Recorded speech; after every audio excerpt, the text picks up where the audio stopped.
Βρισκόμαστε στην Ουγγαρία και έχουμε έρθει για το μεγαλύτερο sneaker convention στην Ευρώπη. Φύγαμε να πάμε με παπούτσια full πολλά και να δούμε πώς θα περάσουμε. Έξω έχει 2 βαθμούς στην Β. Κάνει πάρα πολύ κρύο. Έχω παγώσει. Αντέξτε, πιστεύω. Τα λέμε στο sneaker convention. Βρισκόμαστε στο μαγαζίο που είχε έρθει αυτή τη πλέτσα. Είμαστε ένα βράδυ πριν το sneaker convention και έχουμε έρθει να φάμε. Είναι ένα παραδοσιακό μαγαζί και έχει πολύ ωραία διακόσμηση. Ας ελπίσουμε να έχει δίκιο στις πλέσεις. Βρισκόμαστε στο ταξί, είμαστε έτοιμοι να πάμε στο μεγαλύτερο sneaker convention στην Ευρώπη, πιο συγκεκριμένα στη Βουδαπέστη. Εκεί πέρα βρίσκονται οι μεγαλύτεροι sellers στον κόσμο και είμαι μαζί με τον φίλο μου τον Κωνσταντίνο. Ανυπομονούμε. Ελπίζουμε να περάσουμε τέλεια. Θα περάσουμε τέλεια. Σίγουρα. Και να δούμε φοβερά sneakers. Τα λέμε εκεί πέρα. Bye.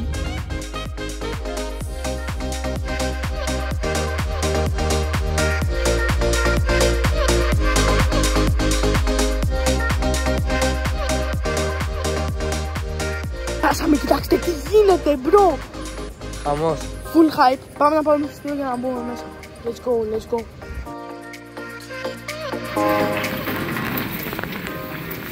Φύγαμε μέσα. Full hype. Έχουν όλοι παπουτσάρες.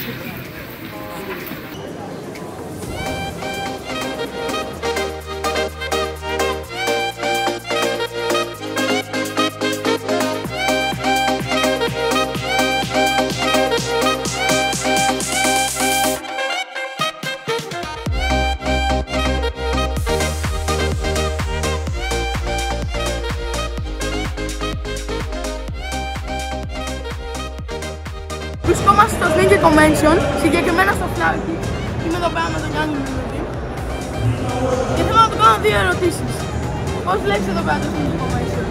Αλλά γενικά εδώ το εξωτερικό είναι πολύ οργανωμένο. Βέβαια το συγκεκριμένο δεν έχει τόσο δυνατούς παντούς, είναι κυρίως για GR. Αλλά σε γενικές βάσεις είναι πάρα πολύ ωραία. Γενικά παντού παπούτσι, ωραία φάση, μόνο φαγητό δεν έχει και έχουμε αρκινάσει τώρα. Και ποιο παπούτσι πιστεύεις ότι θα έχει το περισσότερο hype που έχει γίνει ή που θα βγει? Νομίζω το Frozen, το τεσάρι κυρίως. Και έχει ανέβει κιόλας στην τιμή. Ευχαριστώ πολύ τον Γιάννη Μινούδη. Τα λέμε μετά.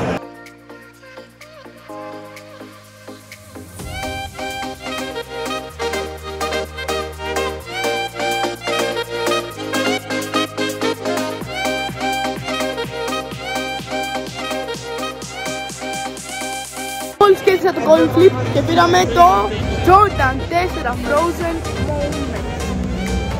Τέλειο. Let's go.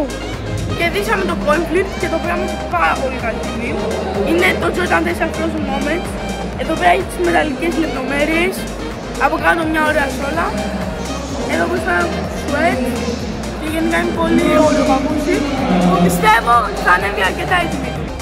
Μόλις τελείωσε η έκθεση, ήταν πάρα πολύ ωραία, είχε full πολλά παπούτσια. Είχε πάρα πολύ κόσμο. Μέτρες τιμές, αλλά όχι φυσιολογικές. Ευχαριστώ πάρα πολύ τον Γιάννη τον Λούδη που ήταν εκεί πέρα μαζί μας στο βίντεο. Εγώ ήρθα στο vlogger. Bye!